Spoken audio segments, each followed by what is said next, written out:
امی ہمیشہ یہی دعا کیا کرتی تھیں کہ اے میرے رب، میری بچیوں کو نیک اتوار اور شریف رفیق حیات عطا کرنا۔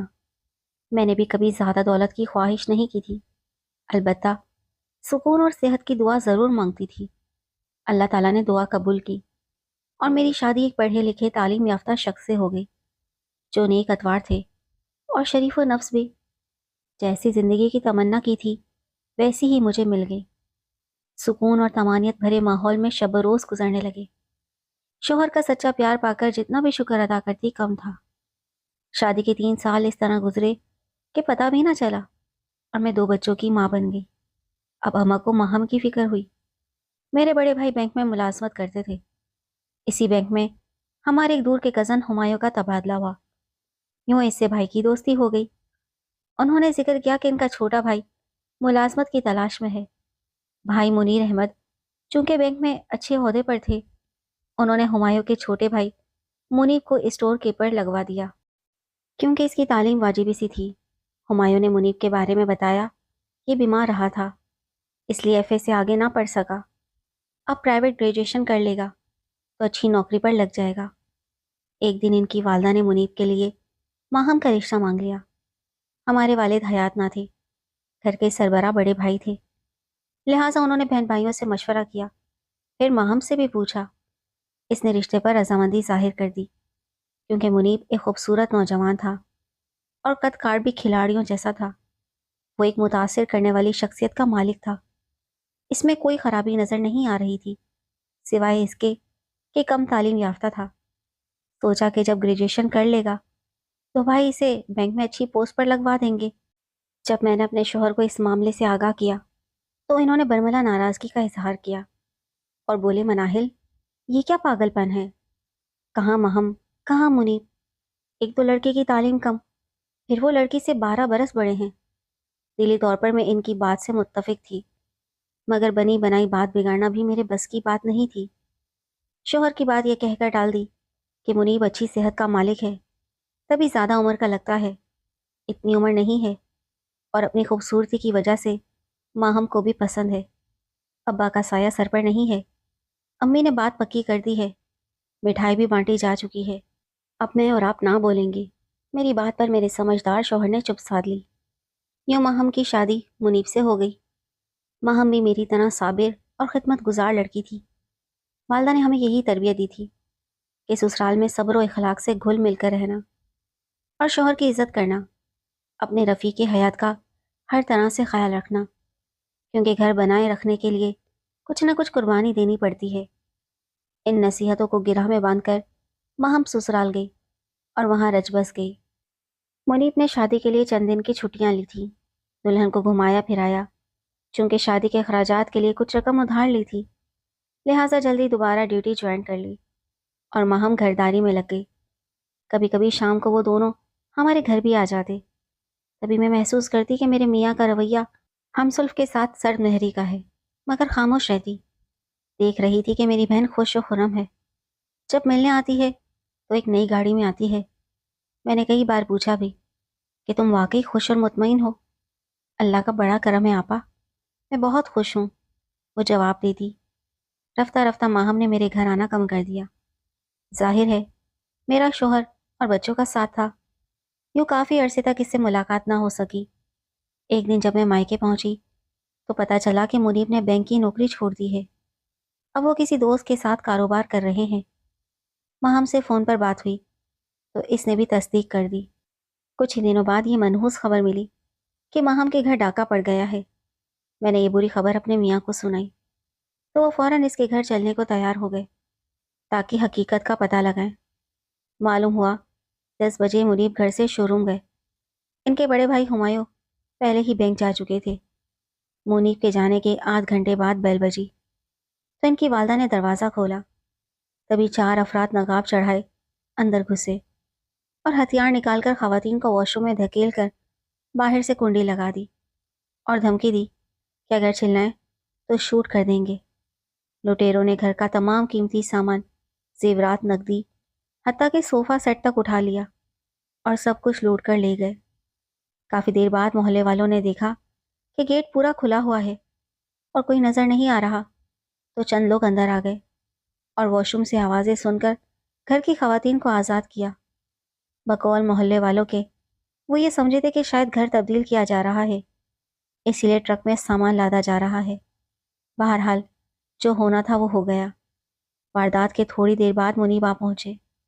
ادھر ان کے بڑے بھائی کو اطلاع مل چکی تھی، وہ بھی آ گئے۔ بہت واویلا مچا، مگر منیب نے پولیس میں رپورٹ نہیں کروائی کہ کون پولیس کے چکروں میں پڑ کر خوار ہو، لہٰذا انہوں نے بات ہائے افسوس پر ختم کر ڈالی۔ حالانکہ ڈاکو اتنا قیمتی سامان لے گئے تھے۔ چند دنوں بعد ہمایوں بھائی اپنے بیوی بچوں اور والدہ کو لے کر الگ گھر میں رہائش پذیر ہو گئے اور منیب نے علیحدہ فلیٹ گھر کرائے پر لے لیا۔ بہت دن گزر گئے، کسی کو کسی کی خبر نہ تھی۔ لے دے کر ایک ٹیلی فون کا سہارا تھا جس پر کبھی کبھار گفتگو ہو جاتی تھی۔ ایک دن اطلاع ملی کہ منیب کی پارٹنرشپ ختم ہو گئی ہے اور جو پیسہ ملا اس سے انہوں نے کراچی سے آگے کسی مقام پر زمین خرید لی ہے اور اب زمینوں کے لین دین کا کاروبار کر رہے ہیں۔ اب ہفتوں گھر سے غائب رہنا وتیرہ بن گیا تھا، پھر ہفتے مہینوں میں تبدیل ہونے لگے اور منیب میاں گھر سے غائب رہنے لگے۔ معصوم بچے باپ کی شکل کو ترس گئے۔ وہ دن مجھے آج تک یاد ہے جب میں اپنے شوہر اور بچوں کے ہمراہ ماہم سے ملنے اس کے گھر گئی۔ میں نے منیب کے بارے میں پوچھا تو بولی وہ 8-10 دن بعد آتے ہیں اور ایک دن رک کر چلے جاتے ہیں، پھر مہینہ بھر کو غائب ہو جاتے ہیں۔ جب آتے ہیں خالی جیب ہوتے ہیں، خرچے کو دینے کے لیے ان کے پاس پیسے نہیں ہوتے۔ کل سے میری بچی بھوکی ہے، دودھ کے پیسے بھی نہیں ہیں۔ وہ افسردگی سے بولی، تم ان سے کہتی نہیں ہو کہ کچھ تو بچوں کا خیال کریں؟ کہتی ہوں، مگر جواب میں بس تسلیاں دیتے ہیں کہ گھبراؤ نہیں، بہت جلد پیسے ملنے والے ہیں، بس چند دن اور صبر کر لو، وقت بدلنے والا ہے۔ مگر صبر سے بچوں کا پیٹ تو نہیں بھرتا۔ میں کہتی ہوں آپ تو گھر سے غائب رہتے ہیں، میں اکیلی عورت ذات کیا کروں؟ یہ سب میں تمہارے اور بچوں ہی کے لیے تو کر رہا ہوں۔ بہن کو روتے دیکھ کر مجھے بہت دکھ ہوا۔ فوراً بچی کے لیے دودھ منگوایا اور میرے شوہر نے کچھ رقم دی کہ بہن کو دے دو، چند دن تو خرچ کر لے گی، باقی بعد میں دیکھیں گے۔ خرچے کی رقم دے کر میں وہاں سے دکھ کا ایک طوفان لے کر واپس چلی آئی۔ چند دنوں بعد کسی نہ کسی طرح یہ بات میرے بھائیوں کو بھی پتہ چل گئی کہ ہماری بہن فاقے جھیل رہی ہے۔ وہ بیچارے خود بیوی بچوں والے تھے، مگر بہن کا معاملہ تھا، لہٰذا کبھی چوری چھپے اور کبھی کھلم کھلا امداد کرتے رہتے۔ جبکہ منیب کو غائب ہوئے 4 ماہ ہو چکے تھے۔ مالک مکان بھی کب تک چپ رہتا، اس نے کرایہ مانگنا شروع کر دیا۔ اسی دوران ڈھونڈتے ڈھانڈتے 2 افراد فلیٹ پر آ دھمکے اور منیب احمد کے بارے میں پوچھا۔ مالک مکان سے کہا کہ اس نے ہمارے 5 لاکھ اور اس پر سود بھی ادا کرنا ہے۔